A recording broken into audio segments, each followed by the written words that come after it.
آج ریلوے کو باقی اداروں کی طرح مشکلات کا سامنا ہے۔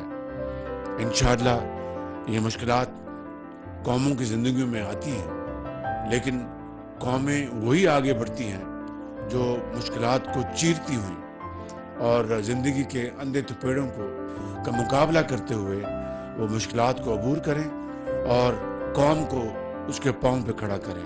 چینی حکومت کا شکر گزار ہوں، پریزیڈنٹ شی جن پنگ کا، اور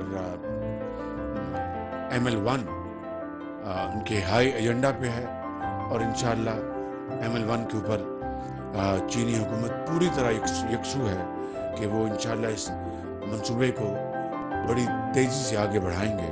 کاش یہ ML1 پچھلے 4 سال کی جو بے بنیاد الزام تراشی کا شکار نہ ہوتا۔